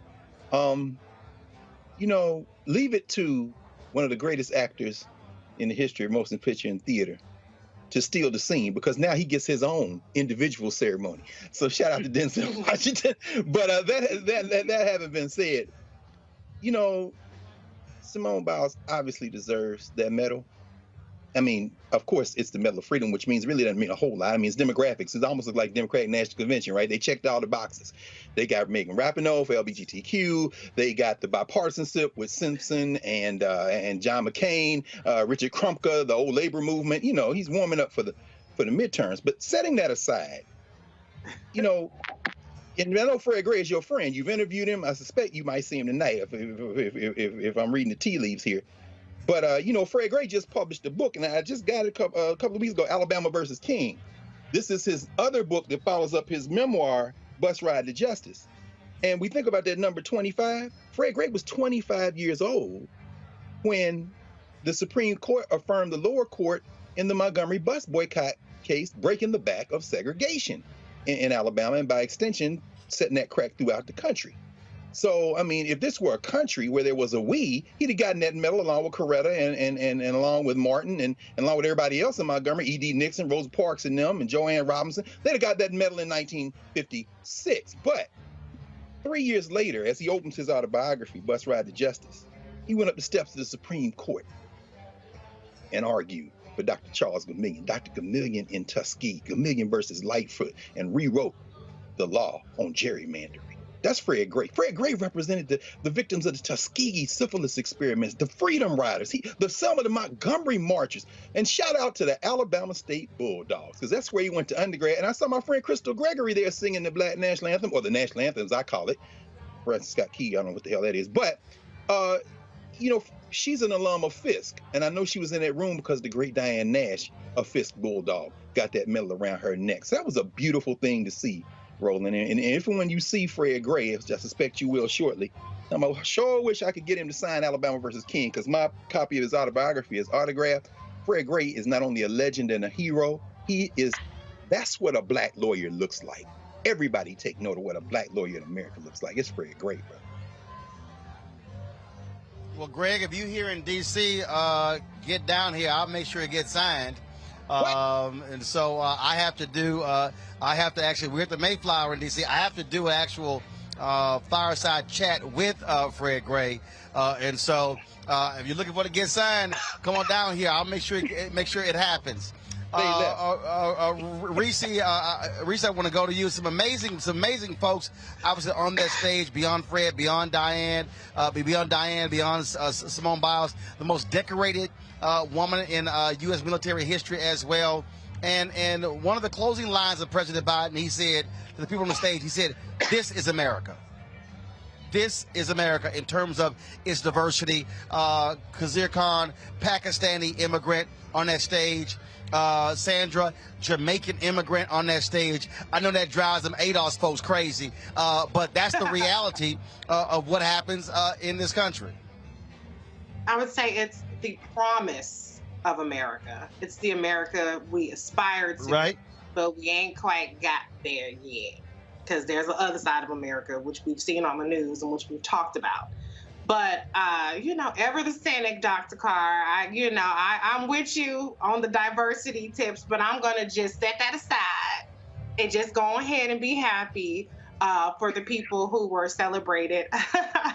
In particular, for me, Simone Biles being celebrated, I love that it was about, I love that it was on the heels of her exercising some self-care and putting herself first in terms of the mental health episode that she had at the Olympics, and she was viciously attacked by people like Piers Morgan and others behind it. And so I like that she's getting recognized for the totality of her experiences, being an abuse survivor, her advocacy in that realm, as well as her advocacy in mental health, as well as her accomplishments. So for her to be the youngest Freedom Awardee is definitely very much warranted. And when Denzel comes back, I'm gonna be at that, because I had Clay today, so I wasn't able to make it, but I would have, if I'd have something else to do. But please, I hope that Denzel's award ceremony, I can make it to that one. Trust me, I was texting Pauletta. She was in tears. They could not be there. And she said, "I really hope Biden presents this in person to Denzel." And then when Biden announced that he would be presenting it later, she sent me the church happy dance emoji. So she was certainly happy about that. And I told her, I said, Pauletta, you make sure they don't do that photo only. You make sure there's video and it's live stream, and I'll be happy to come in and do it for y'all, long as it gets done. She said, exactly. That's going to absolutely get done. Erica, your thoughts about today's honorees? Yeah, so I definitely echo Reese in her sentiments around Simone Biles. So do, because you think about children in the foster care system and some of the different trappings that children do fall into.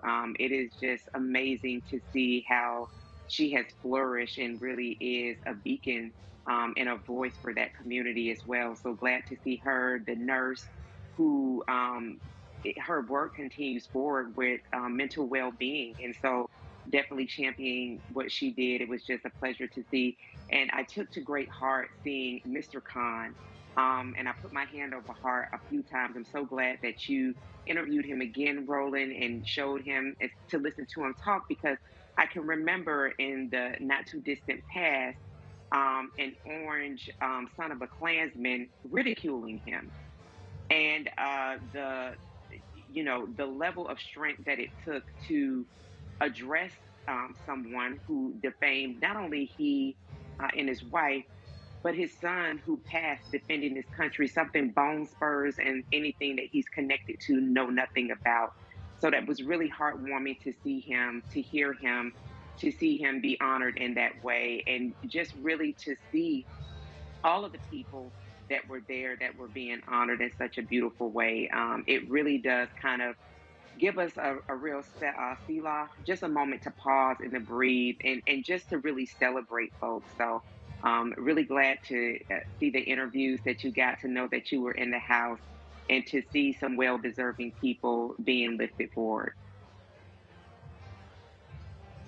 Indeed. So it was great. So, folks, just so you understand here, I am here at the Mayflower Hotel, the National Bar Association. Ariel, let's get a shot of the room if we can. the National Bar Association, they're having an actual dinner in celebration of Fred Gray. All of the living presidents are going to be here. This is the program right here. Show you. This is the program right here.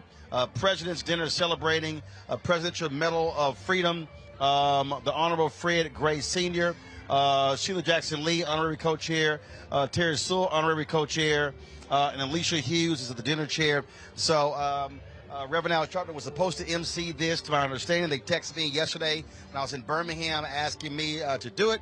I said, well, sure, as long as we can actually do the show from here and also live stream from the actual ceremony, the dinner. Kristen Clark, of course, Civil Rights Division head of the Department of Justice, should be here, give us remarks as well. So we'll be carrying all of that right here on the Black Star Network. So let me say this here. And so certainly congratulations to all of the winners. But there was one person who I really hope was going to be honored as a part of this class. And it was very interesting, Greg, to hear the president mention Diane Nash's role in the Nashville movement. And I'm going, but you got to honor the architect of the Nashville movement. Reverend Jim Lawson is still with us, 92 years old, gave that eulogy at Congressman John Lewis's. He was the one who trained John Lewis. He was the one who trained Diane Nash. He was the one who trained all of those folks, James Bevel, all of those folks who came out who were all SCLC workers. They came through Nashville. I really hope, remember in Selma, you had my man Jesse Williams, who played Reverend Jim Lawson. He was the one who made the call to MLK to come to Memphis. I had sent a text message last year to Susan Rice as well as to Cedric Richmond. I said, man, you definitely got to honor him. And here's the other thing, and I'm going to go ahead and say it, and it's very interesting. Out of all of the major figures who round out the king, Reverend Ralph Abernathy, even posthumously, has never been a Medal of Freedom honoree.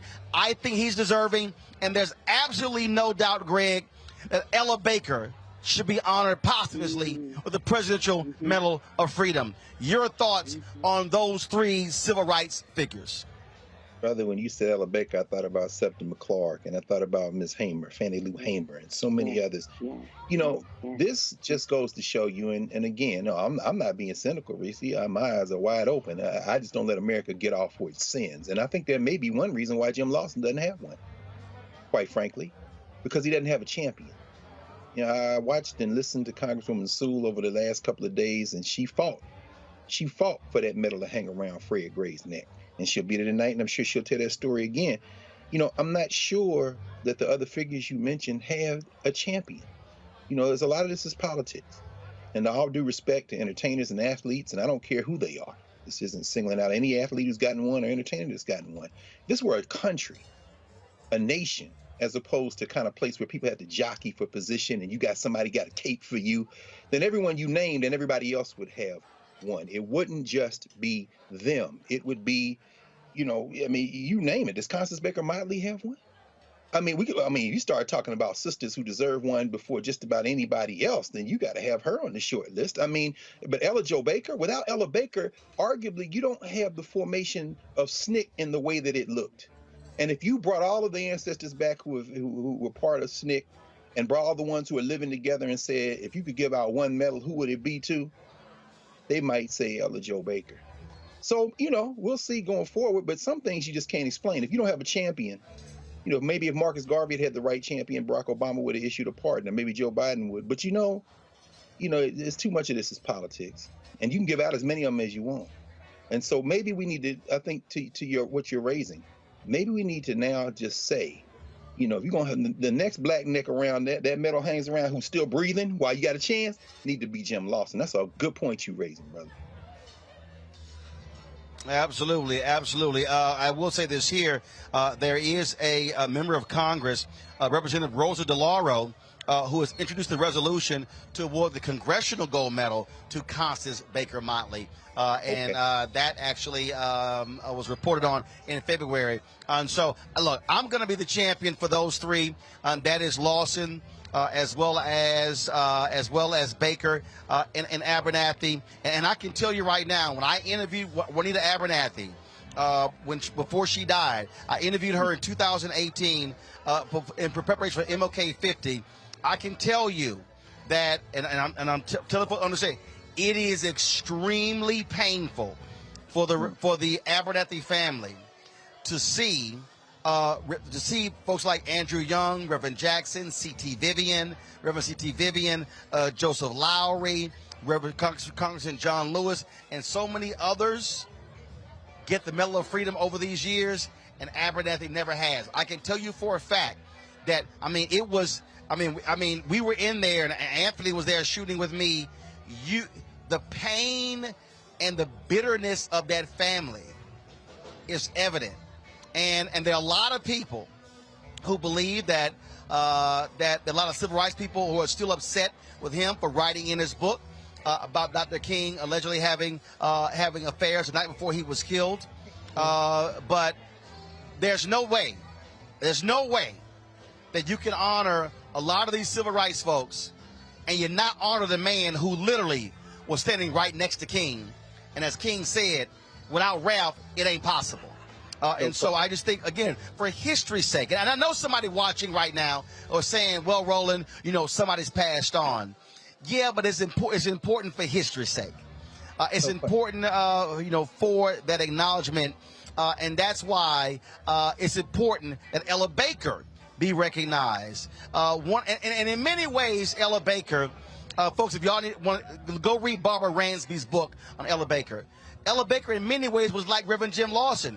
They were not the ones trying to be out front. They were not the ones trying to call news conferences. In fact, if y'all want to see, first of all, go to Black Star Network. You can see my interview with Fred Gray.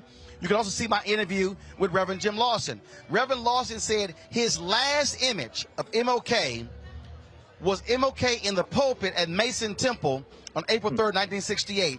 And he said to me, and I was exactly where I was supposed to be, sitting on the end of the pew in the back. So he's been a figure who's never sought the limelight. He's never tried to become, like when Bob Moses resigned from the civil rights movement, he didn't want to become a civil rights celebrity. Has never been Reverend Jim Lawson. But folks, but if you go back and listen, folks, to that eulogy that he gave at Congressman John Lewis's funeral, I know everybody praises President Obama's eulogy.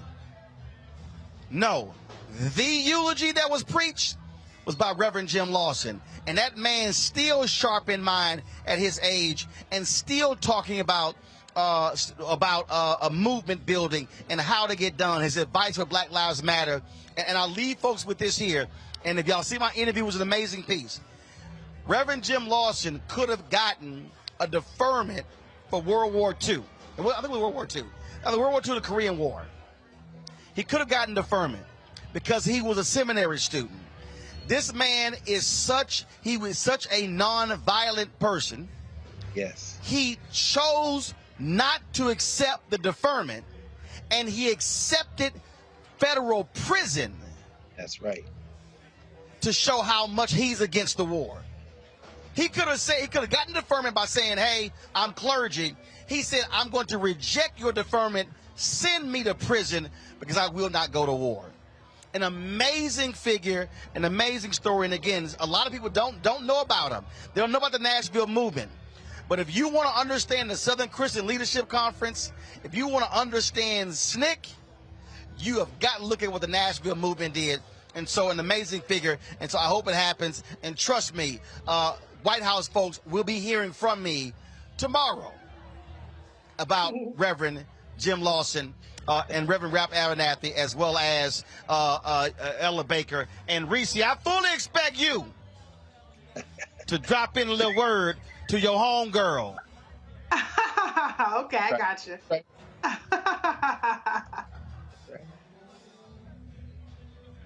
Just making sure we clear, Reese. We're here, okay. All right, y'all. I'm going to go to, got to do that. All right, y'all. I'm going to go to a quick break. YouTube. When I get back, y'all better be 1,000 likes. I don't know why y'all got me having to ask y'all for this, but I'm going to go to a quick break. We'll come back. Roland Martin Unfiltered on the Black Star Network.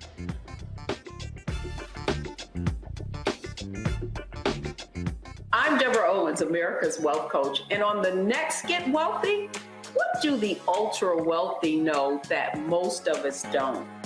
Well, the truth is that there is financial exclusion, and unfortunately, far too many Black folks haven't had access to this knowledge, and that's exactly what we're going to talk about on our next Get Wealthy with Melinda Hightower, a banker who's doing something to share exactly what you need to do to make it into the high net worth status. They weren't just saving just to save, they were saving for a purpose. That's right here on Get Wealthy with me, America's Wealth Coach, only on Black Star Network.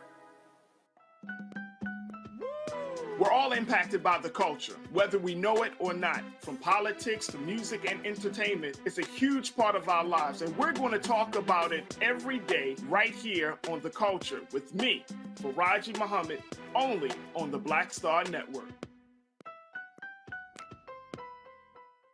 Hello, everyone. It's Kiara Sheard. Hey, I'm Taj. I'm Coco. And I'm Lily. And we're SWV. What's up, y'all? It's Ryan Destiny, and you're watching Roland Martin Unfiltered.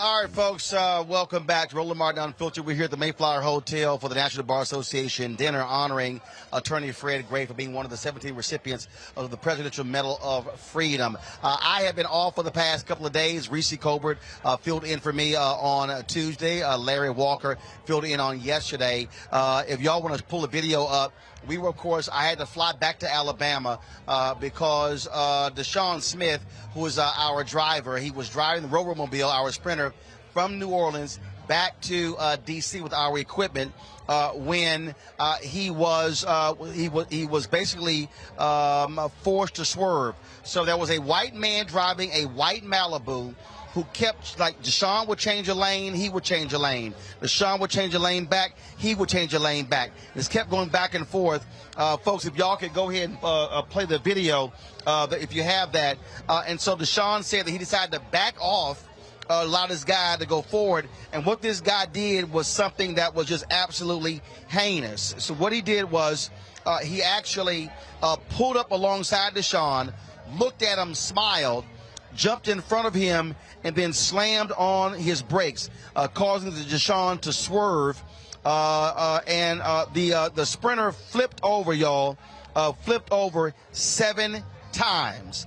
Chad Washington, who was driving our other SUV from behind, Chad said he actually thought Deshaun did not make it. If y'all go to my YouTube channel, y'all can go to my Facebook page, y'all can pull a video up, y'all, not show these photos. Come on now, it's a video show. You'll see the video when we arrived on the scene yesterday to the actual, to actually see it. And so it's significant. So you see all the damage. The Rover-Mobile is totaled. It's completely totaled. Now, all these folks, I posted something on Instagram, and the folks have been talking about, oh, y'all were underinsured. No. When we insured the vehicle, we could only insure it up to $125,000. It cost $195,000. They would not allow us to insure it for more. And so, yes, we looked at gap coverage and all that sort of stuff. That was a deal. So there's a black upfitter company out of Atlanta. It's the only black upfitter company in America. We are talking with them right now. We're designing our next sprinter. They put a rush order in. They contacted Mercedes. Mercedes has looked at what happened here. And, in fact, their engineers are studying our video, saying that there are safety features exactly what they were supposed to do, because what happened was when it was impact, all of the airbags in the driver's cabin, only Deshaun was in the sprinter, they all came out and pretty much created a cocoon around him, and so he was able to walk out through the front window. He suffered contusions on his body. His thumb was injured, but that was it. That was it. We got him, yes, he came out of the hospital later that day. We got him yesterday. We went down to Birmingham. We got all of our equipment out of the sprinter. We got to be in Birmingham in a couple of weeks for the SWAC Media Day. So Sheila Smoot, former journalist, we left a number of our items with her. We then loaded the other SUV back. They drove that back. We didn't want Deshaun flying because of a concussion issues. and so we didn't want him flying because we could have swelling in the brain. So Deshaun is back. Chad is back. We're so glad that they are well, but y'all see the level of damage to the vehicle. It is completely destroyed, and so we are working right now to get a second one. And so I want to thank all of y'all, folks in Alabama, folks in Louisiana, people all around the country. They've been calling, they've been texting. Folks were stopping me in the airport yesterday. I was at the White House today. Folks were stopping me there. People had heard about it.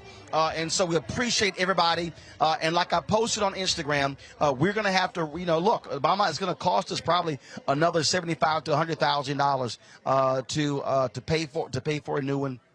And so that's what we have to do.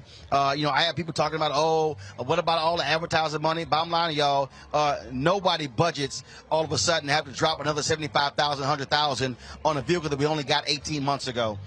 So, again, I just want to thank everybody for calling and texting. People have been commenting on all of your prayers. We certainly appreciate it. Look, equipment can be replaced. We've got to replace some of our cameras, other stuff, but you can't replace somebody's life.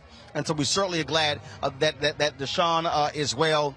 And again, and Erica, look, you understand how serious this is, the serious brain injury you suffered last year. And for him to walk out of that Sprinter through the front window with just a slight concussion is indeed a miracle.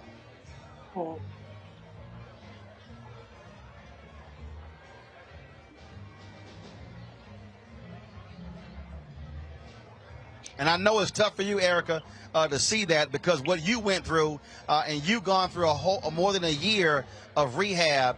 And when you had your accident, you talked about just how painful it was. And again, there was no one else. Luckily, no one else was in the vehicle.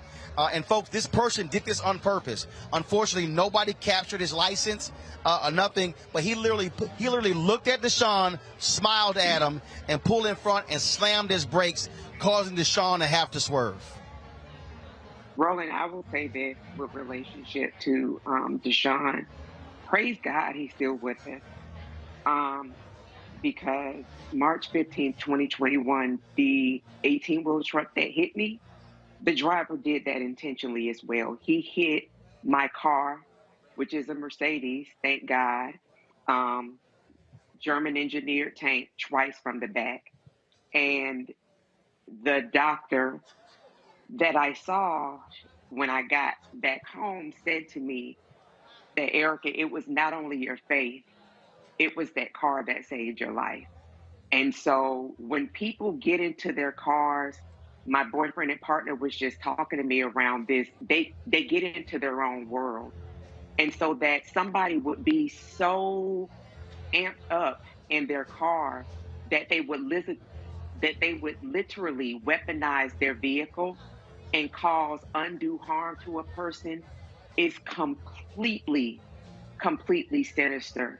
I am grateful that my partner sent me a clip of what you shared on social media, and I saw kind of your update, but he cropped out so that I didn't see the pictures because that's still very difficult for me to see car crashes, to be very honest with you. So I stepped away when those photographs and video was being shown, but it's important for the audience to see because they need to see not just the crash, but they need to see that was an intentional act and that could have cost someone their life. What I will say with regard to Deshaun having that level of accident, my prayer is that he is granted all of the space that he needs for healing, and he is afforded all of the care that he needs, and that I'm so very glad that he's still here with us today to still testify to his life, and may he have as much grace to heal.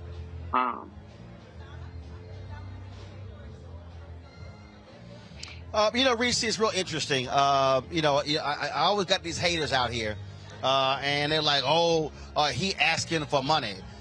bottom line is here. You know, we travel around this country covering stories nobody else covers. And the reality is, there are going to be HBCU campuses we're going to. There are going to be places we're going, and I'm fully transparent. Somebody just posted on YouTube, Roland, I think full car insurance will cover your van. Please don't say you're raising money to get a new van. Just say you're raising money, bro. I found that to be misleading. Viewers are smarter. No, I'm telling you exactly why we are raising money. I'm very honest. I don't sit here in front because I'm showing our viewers what their resources are going to.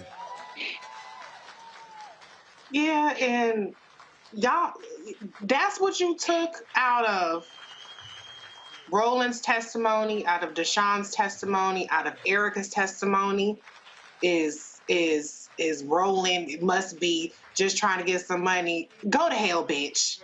I'm so sick of y'all. Like take a moment and take in what's happening. Take in the lesson. Take in life that's unfolding in front of you, instead of just always trying to jump in on some bullshit and on some petty shit. Come on, do better. Do better than that. If you don't want to give, if you ain't got it to give, don't give. But you can shut the fuck up and not give. You don't have to be loud and not give. Nobody is twisting your arms. Nobody is docking your pay. If you have it in your heart, and if you have the ability to give, then give. And see how simple that is? It's simple. But at any rate, whether you give or don't give, I just thank God for Erica, for her being here with us. I thank God for Deshaun. And I thank God for the entire Roland Martin Unfiltered family, because we are a family. This ain't CNN, this ain't Disney behind us, it ain't whoever Fox behind us, it's a family. And if you don't look out for family, that's on you. That's not on Roland. That doesn't speak to Roland's character. That speaks to your character. And if you ain't got it, you ain't got it. I understand it. But don't be a belligerent asshole about it. And if I And you know, Greg, bottom line is here. Erica, go ahead. Go ahead, Erica. Go ahead. And I just want to say, with regard to what Reese said, to tack on to what she said, it was Roland Martin Unfiltered. It was my big brother Roland. It was my sister Reese. It was Dr. Greg Carr. It was Dr. Avis Jones-Weaver. It was all of RMU staff that was cash apping me, because you don't know what the hell Deshaun is going to have gaps for. So, as Reese said, if you don't have it to give, that's cool. But the bottom line is, what Roland does, he's completely transparent about every damn monitor, all pieces of equipment, what he needs, what he's desiring to present excellence to us. And as Reese said, if you ain't got it to give, don't give it. But damn, don't use your keyboard cowardice and type something when he's doing exactly what he's been doing for several years now, which is being transparent, being very honest, laying to bear what it is. And so I'm going to make sure, the same way that Reese and Roland did, that I give, to make sure that I am acting on the law of reciprocity the same way the Roland Martin Unfiltered family did for me. Greg Carr, take us home. No, brother, all I can do is echo what Reese and what Erica have said. In fact, right now, here in Washington, D.C., there is a whole staff. You just got through transporting 1.5 dozen of that staff to cover Essence Fest. And it was widely covered on CNN. It was in the New York Times. I saw it all over MSNBC. No, I didn't. But at any rate, that staff that you have has a graphic that they show near the end of every show with all the ways to give. And I'm sure they have it right there. They could put it up while I'm talking, I suspect, so that you don't have to ask them to do it. And I know they will, because they are a crack staff. They're volunteers, of course. And and so all the shows on the Black Star Network, and it doesn't cost money to get launched over the top. And then all the producers who work for the Black Star Network, I mean, they're obviously volunteers. I'm trying to think of who is actually volunteering. It might be the guy with the microphone who doesn't take a salary, who does speaking engagements, and who started a whole ass network out of his mind by working for years long before he left those other engagements, whether it be CNN, whether it be TV One, with this in his mind, that this was the vision. And here we are at a watershed moment that has unfolded over the course of the last several years, including two of which was a whole ass pandemic. Now, to get to Savannah, to get to Georgia to help get the vote out, to get to Louisiana, to get all over the South, to go on location, to cover all the congressional hearings, to have people in front of cameras and streamed forever, permanently on over all these platforms, and an archive that can be accessed at any time, it costs money. And so, in a minute, Roland, I hope you'll remind us of how many people you have, whether it be Instagram, whether it be Twitter, whether it be Facebook, whether it be YouTube, combined across all those platforms. And I agree with my sisters. If you don't have it, don't give. I am going to put some money on it right now as soon as we get off this, as I get on a train and head to the Mayflower Hotel, because guess what? I did not see Fred Gray interviewed on CNN. I didn't see Don Lemon in that room today. I didn't see Rachel Maddow in that room. Since you want to talk about being such a feminist, why weren't you talking to Diane Nash? I'll tell you why. Because you don't give a damn about Diane Nash. But let me tell you about Diane Nash. On the worst day of her life, it's better than the best day of your life, Rachel Maddow. And I'm not saying that because you're anybody to talk about. I'm just saying it because some of y'all think that white media is somehow the gold standard. Roland Martin, you have been and continue to be in those places where our people are. How many people wouldn't know Gary Chambers if you hadn't talked to him? How many people wouldn't know who Charles Booker? You was talking to Charles Booker before he blew up. You know what I'm saying? And who today, Brittney Griner, it's a big story now, but how many people would have taken it from the way that you took it? My bottom line, if you don't have it, guess what? Everybody who does is making it possible for everybody who doesn't to share this resource. Because last I checked, YouTube is free to us, but it costs you money to put it together. Look, man, that railroad bill should be retired by the end of this show. Please, y'all. I know you were saying wrong, but let me ask for you, brother. Please, team, sitting in that beautiful, and of course they don't charge you any rent. Wait, oh yeah, I guess they do. Put that graphic back up again. Do y'all see the Cash App? Do y'all see the PayPal? Do you see the Venmo? Do you see the Zelle? This is not the Black Star YouTube show, haters. This is the Black Star Daily Digital Network, Roland Martin Unfiltered, the flagship show. And for old folk like my mom and them was, who would write a check out in that precise machine handwriting, P.O. Box 57196, Washington, D.C. 20037-0196. Y'all do that. Let's retire this right now.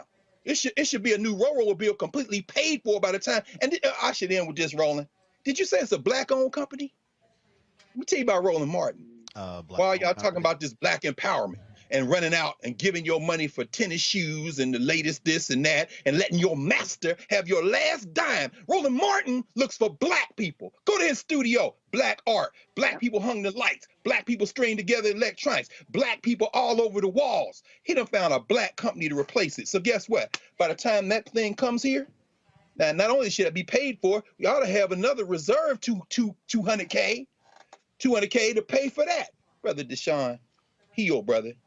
And you fool that smile that maybe be watching this right now, oh, your day's coming, baby. You and that damn 18-wheeler driver that tried to do something to our sister Erica, but she's protected by something much bigger than you will ever glimpse in your miserable life. So y'all put this on it. Well, folks, I certainly appreciate it, Greg, Reese, and Erica. Thank you so very much. iPhone 13 on us for every customer. Current, new, everyone. To show the love. How about sushi? I just had sushi for lunch yesterday. How about tacos? Automatic emergency braking, one of 6 advanced safety features standard on every 2022 Chevy Equinox. Find new technology. Find new roads. Chevrolet. It's time to be smart. Roland Martin's doing this every day. Oh, no punches! Thank you, Roland Martin, for always giving voice to the issues. Look for Roland Martin in the whirlwind, to quote Marcus Garvey again. The video looks phenomenal, so I'm really excited to see it on my big screen. Support this man, Black Media. He makes sure that our stories are told. See, this difference between Black Star Network and Black-owned media and something like CNN. I got to defer to the brilliance of Dr. Carr and to the brilliance of the Black Star Network. I am rolling with Rolling all the way. Honored to be on a show that you own. A black man owns the show. Folks, Black Star Network is here. I'm real revolutionary right now. Rolling was amazing on there. Stay black. I love y'all. I can't commend you enough about this platform that you've created for us to be able to share who we are, what we're doing in the world, and the impact that we're having. Let's be smart. Bring your eyeballs home. You can't be Black-owned media and be scared. You dig?